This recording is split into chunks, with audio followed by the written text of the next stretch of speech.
নবী আমার জান, নবী আমার প্রাণ। ওই নাস্তিক বিল্লাল মুসলমানদের কলেজায় হাত দিয়েছে। যতক্ষণ না তারা ফাঁসি না হবে, রাজপথে বারবার নামবো, বড়ুয়ার জিরি পয়েন্ট বারবার আবদ্ধ হবে, তারপরও এই নাস্তিককে ফাঁসির কাস্টে ঝুলাতেই হবে। আমার ভাইরা, এই সর্বশেষ প্রশাসনের বাইরে দৃষ্টি আকর্ষণ করে বলছি, আহলে সুন্নাত ওয়াল জামাতের পক্ষ থেকে SB, NSI, DB, DGFI intelligence ব্রাঞ্চের ভাইরা খতিয়ে দেখুন নাস্তিক বিল্লাল এই গুস্তাখি কটূক্তি করার সাহস কোথায় পেয়েছে। আশকারা কারো দিয়েছে, আশকারা পেয়েছে তাদের থেকে যারা নবীকে সাংবাদিক বলেছিল, আশকারা পেয়েছে তাদের থেকে যারা নবীকে নিরক্ষর বলেছিল, আশকারা পেয়েছে তাদের থেকে যারা নবীকে কাওবয় বলেছিল, আশকারা পেয়েছে তাদের থেকে যারা মা খাদিজাকে নিয়ে কটূক্তি করেছিল।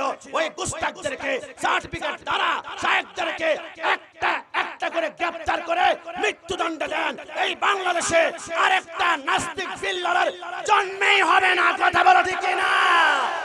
আসসালামু আলাইকুম ওয়া রাহমাতুল্লাহি ওয়া বারাকাতুহু। লাব্বাইক লাব্বাইক লাব্বাইক ইয়া রাসূলুল্লাহ। এই মুহূর্তে আমি খুব মিস করছি চাঁদপুরের আশিক রাসূল বিল্লাল ভাইকে। এক নাস্তিক বিল্লালকে শায়েস্তা করার জন্য বড়ুয়া জিরো পয়েন্ট আমরা দেখছি হাজারো হাজারো আশিক বিল্লাল এখন দাঁড়িয়ে আছে। আপনারা অনেকে হয়তো বা জানেন কিনা জানেন না কটূক্তি কি করেছে। আমি অনেক সাবজেক্টগুলো পড়লাম, তার মধ্যে একটা বিষয় দেখলাম রাসূল সাল্লাল্লাহু আলাইহি ওয়াসাল্লাম কেন একাধিক বিবাহ করেছেন, একটা কটূক্তি সে করেছিল।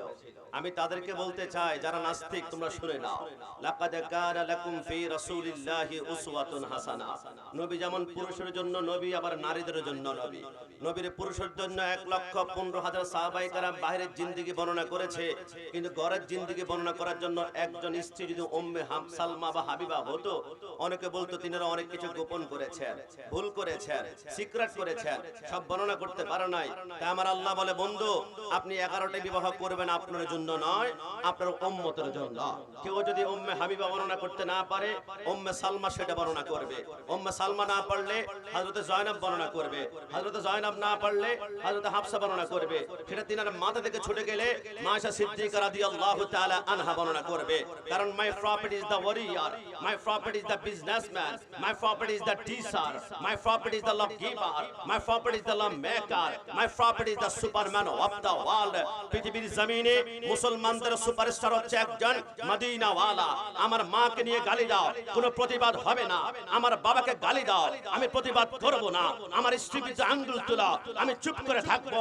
কিন্তু my prophet, my soul, my prophet, my heart, my prophet, my love, my prophet, my life, নবী আমার জান, নবী আমার প্রাণ। ওই নাস্তিক বিল্লাল মুসলমানদের কলেজায় হাত দিয়েছে।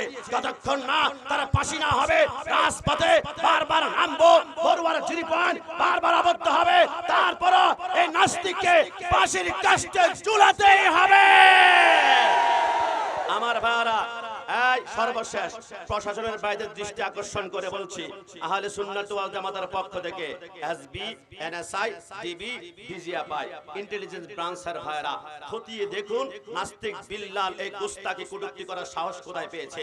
আশকারা কারো দিয়েছে, আশকারা পেয়েছে তাদের থেকে যারা নবীকে সাংবাদিক বলেছিল, আশকারা পেয়েছে তাদের থেকে যারা নবীকে নিরক্ষর বলেছিল, আশকারা পেয়েছে তাদের থেকে যারা নবীকে কাওবয় বলেছিল, আশকারা পেয়েছে তাদের থেকে যারা মা খাদিজাকে নিয়ে কটূক্তি করেছিল। ওই গুস্তাখদেরকে সার্টিফিকেট দ্বারা শায়েখদেরকে একটা একটা করে গ্রেফতার করে মৃত্যুদণ্ড দেন। এই বাংলাদেশে আরেকটা নাস্তিক বিল্লালের জন্মই হবে না। কথা বলো ঠিক না?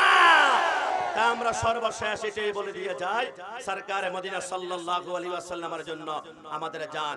এই বড়ুয়ার মাটি নবী প্রেমিকদের ঘাঁটি, এই বড়ুয়ার মাটি আশিক রাসূলদের ঘাঁটি। जो भी करता है मेरे नबी की बुराई, जो भी करता है मेरे नबी की बुराई, उसको तो फायदा होती ही मर जाना चाहिए। যে নবী যে শানে গোস্তাখি করে তার জন্মের সাথে সাথে মৃত্যুবরণ করা দরকার। কথা বলা ঠিক না?